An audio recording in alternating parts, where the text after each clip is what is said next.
చేస్తే జనం నవ్వలేక పొర్లి నవ్వాలిరా. చివరికి జనం అంతా బెంబేలు ఎత్తిపోవాలిరా.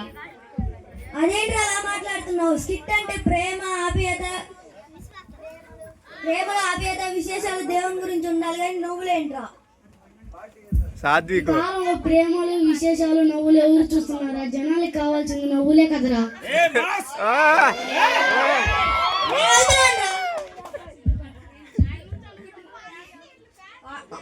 ఎందుకురా మోసే అని పేరు పెట్టుకుని మోసే నడిపించినట్టు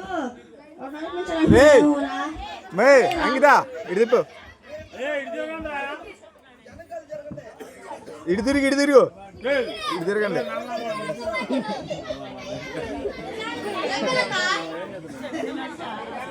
కానీ మాట్లాడు. ఎందుకురా మోసే అని పేరు పెట్టుకుని మోసే నడిపించినట్టు నడిపించాలనుకుంటున్నాడా? వదిలేరా. ఈసారి క్రిస్మస్ మాత్రం ఇలా క్యాంప్ తీస్తే వందనాలు సహోదరులు.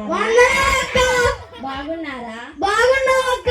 ఈసారి క్రిస్మస్ కి ఏం స్కిట్ చేద్దాం అనుకుంటున్నారు? ఏ స్కిట్ చేసినాం కానీ దేవుని గురించి తెలియచేసేలా ఉండాలి.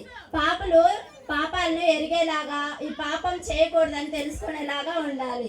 విశ్వాసులు దేవుని గురించి తెలుసుకొని విశ్వాసంగా ఎలా బ్రతకాలో తెలుసుకునేలా ఉండాలి. అన్యులు దేవుణ్ణి తెలుసుకోవాలి. కానీ క్రిస్మస్ అంటే దేవుని గురించి తెలుసుకొని దేవునిలో ప్రజలందరూ ఉండేలాగా చేయండి.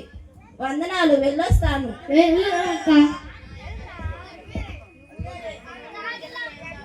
ఇవన్నీ మనకి ఎందుకురా? ఇల్లు తాగుదాం పదండ్రా.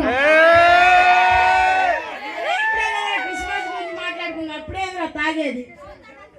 క్రిస్మస్ రోజు త్వరగా వయసు చెత్త పండ్రాలో.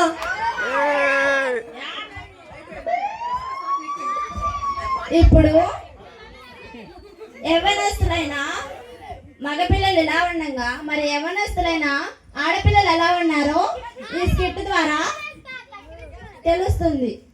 యవ్వనస్తులైన ఆడపిల్లలను చూద్దాం.